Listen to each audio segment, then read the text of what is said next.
നമസ്കാരം. മലയാളി വാർത്തയിലേക്ക് സ്വാഗതം. രാജ്യ തലസ്ഥാനത്തെ നടുക്കിക്കൊണ്ട് IRS ഉദ്യോഗസ്ഥന്റെ മകളെ അതിക്രൂരമായി പീഡിപ്പിക്കുകയും പിന്നീട് കൊല ചെയ്യുകയും അതിനുശേഷം അവിടെ നിന്ന് പണം കവരുകയും ചെയ്ത കേസ് ഏറെ ഞെട്ടലുണ്ടാക്കിയിരിക്കുകയാണ്. ഇപ്പോൾ കേസിൻ്റെ കൂടുതൽ അപ്ഡേഷൻസ് പുറത്തു വരുമ്പോൾ പ്രതി പറയുന്ന വാക്കുകൾ ചേച്ചി പണം നൽകിയിരുന്നെങ്കിൽ താൻ കൊലപ്പെടുത്തില്ലായിരുന്നു എന്നാണ്. രാഹുൽ മീണ എന്ന നരാധമന്റെ വാക്കുകൾ ഡൽഹി പോലീസിലെ ഉദ്യോഗസ്ഥർ പോലും കേട്ട് ഞെട്ടി. വെറും 19 വയസ്സ് മാത്രമാണ് ഈ രാഹുൽ മീണ എന്ന് പറയുന്ന പ്രതിക്ക് ഉള്ളതെന്ന് ഓർക്കണം. ഡൽഹിയിലെ കൈലാഷ് ഹിൽസ് ഏരിയയിൽ IRS ഉദ്യോഗസ്ഥന്റെ 22 വയസ്സുള്ള മകളെയാണ് ഇയാൾ ക്രൂരമായി ബലാത്സംഗം ചെയ്ത് കൊലപ്പെടുത്തിയിരിക്കുന്നത്. പ്രതി കുറ്റസമ്മതം നടത്തുമ്പോഴും മുഖത്ത് കാര്യമായ ഭാവവ്യത്യാസങ്ങളില്ല എന്നുള്ളത് തന്നെയാണ് ഇവന്റെ മനസ്സിലുള്ള ക്രിമിനൽ ബുദ്ധിയെ പുറത്തു കാണിക്കുന്നത്. IIT ബിരുദധാരിയും സിവിൽ സർവീസ് മോഹിയുമായ ഒരു പെൺകുട്ടിയുടെ സ്വപ്നങ്ങളാണ് ഒരു മുൻ ജോലിക്കാരൻ്റെ പകയിൽ എരിഞ്ഞു തീർന്നത്. കേസിൽ പ്രതി കുറ്റസമ്മതം നടത്തിയിട്ടുണ്ട്. മോഷണം നടത്താനായാണ് ആ വീട്ടിലെത്തിയതെന്നും അതിനിടെ ഉണ്ടായ തർക്കമാണ് കൊലപാതകത്തിൽ കലാശിച്ചതെന്നുമാണ് പ്രതിയുടെ മൊഴി. ബുധനാഴ്ചയാണ് നാടിനെ നടുക്കിയ ഈ ഒരു സംഭവം ഉണ്ടായിരിക്കുന്നത്. സിവിൽ സർവീസ് ഉദ്യോഗസ്ഥന്റെയും ദന്ത ഡോക്ടറുടെയും മകളാണ് കൊല്ലപ്പെട്ട 22 വയസ്സുള്ള പെൺകുട്ടി. IIT ബിരുദധാരിയാണ് പെൺകുട്ടി. സിവിൽ സർവീസ് പരീക്ഷ എഴുതാനുള്ള തയ്യാറെടുപ്പിലായിരുന്നു.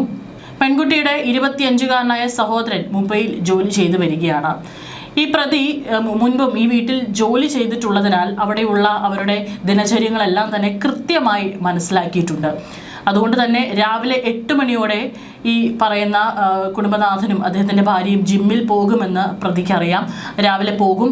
8 മണി ആകുമ്പോഴാണ് തിരിച്ചവർ വീട്ടിലെത്തുന്നത്. ആ സമയം നോക്കിക്കൊണ്ട് തന്നെയാണ് പ്രതിക്ക് ആ വീട്ടിൽ കയറുകയും അവിടെ ഇത്തരത്തിലുള്ള അതിക്രൂരമായിട്ടുള്ള കൊലപാതകം നടത്തി അവിടെ നിന്ന് രക്ഷപ്പെടുകയും ചെയ്തത്. രാവിലെ 8 മണിയോടെ ജിമ്മിൽ നിന്ന് മടങ്ങിയെത്തിയ മാതാപിതാക്കളാണ് പെൺകുട്ടിയെ മരിച്ച നിലയിൽ കണ്ടെത്തിയത്. വീട്ടിലെ ഓരോ മുക്കും മൂലയും കൃത്യമായി അറിയാവുന്ന ആളായിരുന്നു മുൻ ജോലിക്കാരൻ കൂടിയായിട്ടുള്ള രാഹുൽ. IRS ഉദ്യോഗസ്ഥനും ദന്ത ഡോക്ടറായ ഭാര്യയും പതിവ് വ്യായാമത്തിനായി രാവിലെ 8 മണിക്ക് പുറത്തു പോകുന്നതുവരെ ഇയാൾ കാത്തുനിന്നു. നുണ പറഞ്ഞ് ഉള്ളിൽ കയറുകയും ചെയ്തു. ആൻറ്റി പണം നൽകാനായി വിളിച്ചു എന്ന് കള്ളം പറഞ്ഞാണ് ഇയാൾ സുരക്ഷാ കവചങ്ങൾ മറികടന്ന് അകത്തെത്തിയത്. ഫ്ളാറ്റിലെ ലിഫ്റ്റ് കോഡുകളെക്കുറിച്ചും ജോലിക്കാർക്കുള്ള സ്പെയർ കീ എവിടെയാണ് വെക്കാറുള്ളതെന്നും രാഹുലിന് കൃത്യമായി അറിവുണ്ടായിരുന്നു. റൂഫ് ടോപ്പിലെ മുറിയിലിരുന്ന് പഠിക്കുകയെന്ന പെൺകുട്ടിയാണ് രാഹുൽ ആദ്യം സമീപിച്ചത്. പണം ചോദിച്ചപ്പോൾ പെൺകുട്ടി വിസമ്മതിച്ചതാണ് ഇയാളെ പ്രകോപിപ്പിച്ചത്. മുറിയിലുണ്ടായിരുന്ന ലാബ് കൊണ്ടും ഭാരമുള്ള മറ്റു വസ്തുക്കൾ കൊണ്ടും പെൺകുട്ടിയെ ഇയാൾ ആദ്യം ക്രൂരമായി മർദ്ദിച്ചു. മൂക്കിൻ്റെ അസ്ഥി തകരുന്നതുവരെ ആ മർദ്ദനം തുടർന്നു. അബോധാവസ്ഥയിലായ പെൺകുട്ടിയെ അയാൾ എന്നിട്ടും വിട്ടില്ല. ക്രൂരമായി പീഡിപ്പിച്ച ശേഷം താൻ കൊടും ക്രൂരത മറച്ചു പിടിക്കാനായി അയാൾ കൊലപാതകത്തിലേക്ക് കടന്നു. ഒടുവിൽ മൊബൈൽ ചാർജറിന്റെ കേബിൾ ഉപയോഗിച്ച് കഴുത്ത് ഞെരിച്ചാണ് ആ ജീവൻ ഇല്ലാതാക്കിയത്. പോലീസ് പിടികൂടുമ്പോഴും രാഹുലിന്റെ പെരുമാറ്റം ഏവരെയും അത്ഭുതപ്പെടുത്തുന്നതായിരുന്നു. ബലാത്സംഗവും കൊലപാതകവും വെറും യാദൃശ്ചികമായി സംഭവിച്ചു പോയത് മാത്രമാണെന്നാണ് ഇയാൾ മൊഴി നൽകിയത്. ചേച്ചി പണം തന്നിരുന്നുവെങ്കിൽ ഞാൻ ഇങ്ങനെയൊന്നും ചെയ്യില്ലായിരുന്നു എന്ന ഇയാളുടെ മൊഴി ഒരു കൊടും കുറ്റവാളിയുടെ മനഃശാസ്ത്രമാണ് വെളിപ്പെടുത്തുന്നത്. പ്രതിമാസം 20,000 രൂപ ശമ്പളവും ബോണസും നൽകി മാന്യമായി നോക്കിയിരുന്ന കുടുംബത്തോടാണ് ഈ ക്രൂരത ഇവൻ കാട്ടിയത്. ഡൽഹിയിലെ കൊലപാതകം നടത്തുന്നതിന് തൊട്ട് മുമ്പുള്ള ദിവസം രാത്രി ആൽവാറിൽ വെച്ച് തൻ്റെ ഒരു പരിചയക്കാരൻ്റെ ഭാര്യയെയും ഇയാൾ പീഡിപ്പിച്ചിരുന്നെന്ന് പോലീസ് കണ്ടെത്തി. ഈ കേസും ഇയാൾക്കെതിരെ ചുമത്തിയിട്ടുണ്ട്. നിലവിൽ 4 ദിവസത്തെ പോലീസ് കസ്റ്റഡിയിൽ വിട്ടിരിക്കുന്ന പ്രതിയിൽ നിന്നും കൂടുതൽ വിവരങ്ങൾ പുറത്തുവരുമെന്നാണ് പ്രതീക്ഷിക്കുന്നത്. ജിമ്മിൽ നിന്ന് മടങ്ങിയെത്തിയ മാതാപിതാക്കൾ കണ്ടത് തങ്ങളുടെ പ്രിയ പുത്രി പഠനമുറിയിൽ വിറങ്ങലിച്ചു കിടക്കുന്നതാണ്. ഡൽഹിയിലെ ഉന്നത ഉദ്യോഗസ്ഥരുടെ കുടുംബങ്ങൾ താമസിക്കുന്ന മേഖലയിൽ നടന്ന ഈ സംഭവം നഗരത്തിലെ സുരക്ഷാ ക്രമീകരണങ്ങളെ വീണ്ടും ചോദ്യചിഹ്നമാക്കുകയാണ്. ജോലിയിൽ നിന്ന് പിരിച്ചുവിട്ടതിലുള്ള പകയാണോ അതോ മറ്റെന്തെങ്കിലും കാരണം ഈ ക്രൂരമായ കൊലപാതകത്തിന് പിന്നിലുണ്ടോ എന്ന കാര്യം പോലീസ് വിശദമായി അന്വേഷിച്ച് വരികയാണ്. ഈ പ്രതി ഇതിനുശേഷം ക്രൂരമായിട്ടുള്ള കൊലപാതകം നടത്തിയതിനു ശേഷം ദേഹത്ത് ധരിച്ചു വന്നിരുന്ന ഷർട്ടിലും മറ്റും ചോരയായിട്ടുണ്ടായിരുന്നു. ആ വീട്ടിൽ നിന്ന് തന്നെ സഹോദരൻ്റെ അവിടെ ഉണ്ടായിരുന്ന യുവതിയുടെ സഹോദരൻ്റെ ഒരു വസ്ത്രം ധരിച്ചാണ് ഇയാൾ പിന്നീട് ആ വീട്ടിൽ നിന്ന് പുറത്തിറങ്ങിയത്. കൃത്യമായിട്ട് അത് CCTV ദൃശ്യങ്ങളടക്കം അവിടെ നിന്ന് ഇയാൾ മടങ്ങുന്ന ദൃശ്യങ്ങളും പോലീസിന് ലഭിച്ചിട്ടുണ്ടായിരുന്നു. Chief judicial judicial magistrate Deepika തകരാൻ പ്രതിയെ 4 ദിവസത്തേക്ക് പോലീസ് കസ്റ്റഡിയിൽ വിട്ടു. പോലീസ് നടത്തിയ പരിശോധനയിൽ വീട്ടിൽ ആരെങ്കിലും ബലം പ്രയോഗിച്ച് പ്രവേശിച്ചതായി കണ്ടെത്തിയില്ല.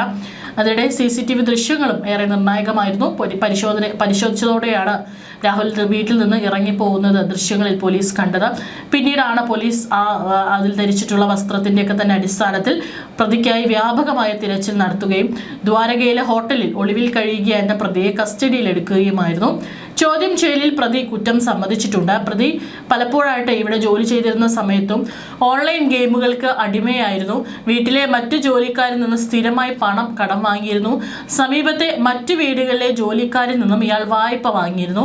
എന്നാൽ ഇതൊന്നും തിരികെ നൽകിയിരുന്നില്ല. ഇതേ ചൊല്ലി പ്രശ്നങ്ങൾ ഉണ്ടായതോടെയാണ് ഉദ്യോഗസ്ഥൻ രാഹുലിനെ ജോലിയിൽ നിന്ന് പുറത്താക്കിയത്. പ്രതിക്കെതിരെ ബലാത്സംഗം, കൊലപാതകം, കവർച്ച തുടങ്ങിയ കുറ്റങ്ങൾക്കാണ് കേസെടുത്തിരിക്കുന്നത്. ആൽവാറിൽ നിന്ന് ഡൽഹിയിലേക്ക് തിരിക്കുന്നതിന് മുമ്പ് അവിടെയും പ്രതി മറ്റൊരു യുവതിയെയും ലൈംഗികമായി പീഡിപ്പിച്ചിട്ടുണ്ട് എന്നുള്ളത് കൂടി ഏറെ ഞെട്ടലുണ്ടാക്കുന്ന കാര്യമാണ്. അതായത് ഒരു 24 മണിക്കൂറിനുള്ളിൽ 2 പീഡനങ്ങളാണ് പ്രതി നടത്തിയിരിക്കുന്നത്. അതിൽ രണ്ടാമത് നടത്തിയ പീഡനത്തിൽ ആ പെൺകുട്ടിയെ അതിക്രൂരമായി കൊല്ലുകയും ചെയ്തിട്ടുണ്ട്. കൊല്ലപ്പെട്ട യുവതി IIT ബിരുദധാരിയും നർത്തകിയുമാണ്. നിരവധി നൃത്ത മത്സരങ്ങളിൽ സമ്മാനങ്ങൾ നേടിയിട്ടുള്ള യുവതി UPSC പരീക്ഷയ്ക്കായുള്ള തയ്യാറെടുപ്പിലായിരുന്നു. യുവതിയുടെ മാതാവും ഡോക്ടറാണ്. സഹോദരൻ മൾട്ടിനാഷണൽ കമ്പനിയിലെ മുതിർന്ന ഉദ്യോഗസ്ഥരാണ്. അച്ഛനും IRS ഉദ്യോഗസ്ഥരാണ്. സമൂഹത്തിൽ വളരെ ആളുകളൊക്കെ തന്നെ അറിയപ്പെടുന്ന ഒരു കുടുംബം കൂടിയായിരുന്നു.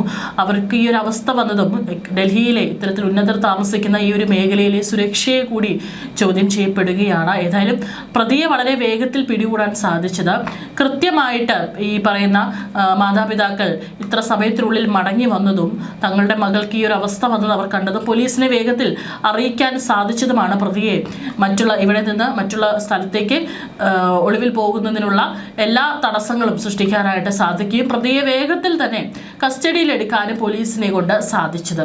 ഒരുപക്ഷെ അവർ മടങ്ങിയെത്താൻ വൈകുകയോ മറ്റോ ചെയ്തിരുന്നെങ്കിൽ പ്രതിക്ക് രക്ഷപ്പെടാനുള്ള ഒരു പഴുതുകൂടി അവിടെ കിട്ടുമായിരുന്നു. പക്ഷേ മണിക്കൂറുകൾക്കുള്ളിൽ തന്നെ, അതായത് കൊലപാതകം നടത്തി മണിക്കൂറുകൾക്കുള്ളിൽ തന്നെ പ്രതിയെ പോലീസിന് പിടികൂടാൻ സാധിച്ചിട്ടുണ്ട്. രാജ്യ തലസ്ഥാനത്ത് നടന്നിട്ടുള്ള ഈ ഒരു സംഭവം ഏറെ ഞെട്ടലുണ്ടാക്കിയിരിക്കുകയാണ്. കാരണം വീണ്ടും ഡൽഹിയിലെ സ്ത്രീ സുരക്ഷ, അത് വീടിനുള്ളിൽ പോലും സ്ത്രീകൾ എത്രത്തോളം സുരക്ഷിതരാണ് എന്നുള്ള ചോദ്യം കൂടി ഉയരുകയാണ്. ഇന്നത്തെ കാലത്ത് പല ഭാഗങ്ങളിൽ, ഇപ്പോൾ ഏത് സംസ്ഥാനം എടുത്താലും അവിടെ സ്ത്രീകളും കുട്ടികളൊക്കെ തന്നെ അതിക്രൂരമായിട്ടുള്ള പീഡനങ്ങൾക്ക് ഇരയായി കൊല്ലപ്പെടുന്ന വാർത്തകൾ നിരന്തരം കേട്ടുകൊണ്ടിരിക്കുകയാണ്. ഈ ഒരു സാഹചര്യത്തിൽ കൂടി പെൺകുട്ടികൾക്കും സ്ത്രീകൾക്കുമുള്ള സുരക്ഷയെക്കുറിച്ചുള്ള ചോദ്യങ്ങൾ വീണ്ടും ഉയരുകയാണ്.